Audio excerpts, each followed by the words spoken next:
Le monde de la mode est en deuil après la mort de Pierre Cardin. Sa famille a indiqué qu'il était décédé dans un hôpital à l'ouest de Paris. Il avait 98 ans.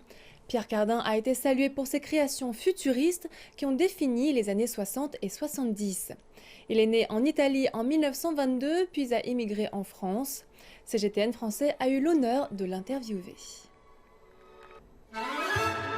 65 ans de création, un éternel futuriste de la mode. Il commence par des costumes de théâtre, puis c'est le triomphe de sa robe bulle qui fera le tour du monde. Pierre Cardin, c'est le choix des formes, des couleurs, des matières, révolutionnaire pour son époque. Moi, j'aurais pu être sculpteur si je n'avais pas été couturier, j'aurais pu être sculpteur. J'aime la matière, la forme. Là, c'est les premiers seins ouverts. Là, par contre, vous avez le vinyle. Quand j'ai employé du vinyle plissé et préformé, on m'a dit quelle vulgarité, quelle vulgarité. C'est des nappes de cuisine de concierge. Moqué par certains, admiré par beaucoup. Pierre Cardin, c'est un destin. Fils d'immigrés italiens, il arrive à Paris en 1945. Il commence par travailler pour les autres. Paquin, Schiaparelli puis Dior. Sûr de son talent et de son style, il lance sa marque, son nom, en 1950. À 20 ans, j'avais déjà dit je vais être couturier, mais je veux habiller la rue, le peuple. Tout en créant.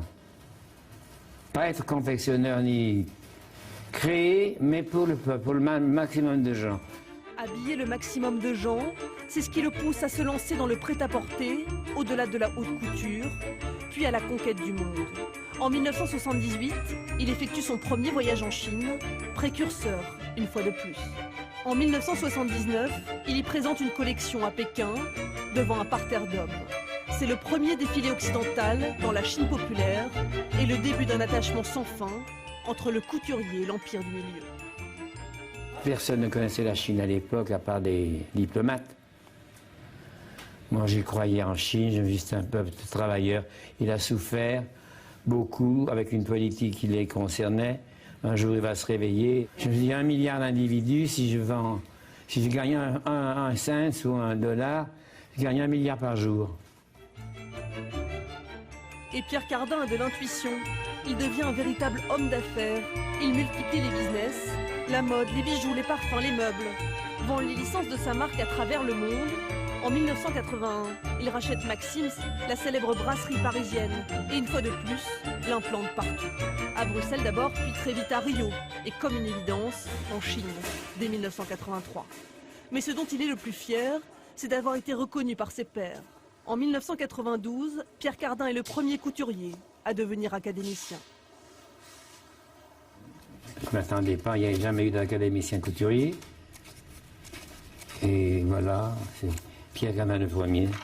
Souvent le premier, comme on le redécouvre dans son musée, sur 4 étages en plein cœur de Paris, toutes ces époques.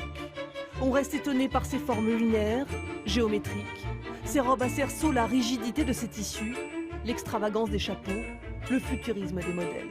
On a l'impression que plus il avance en âge, plus il y a une modernité qui s'accentue. C'est vraiment...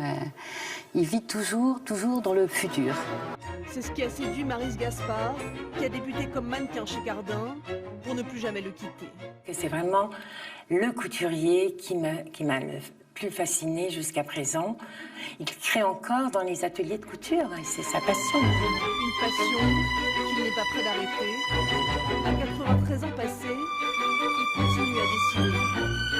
Envisage de traverser une nouvelle fois les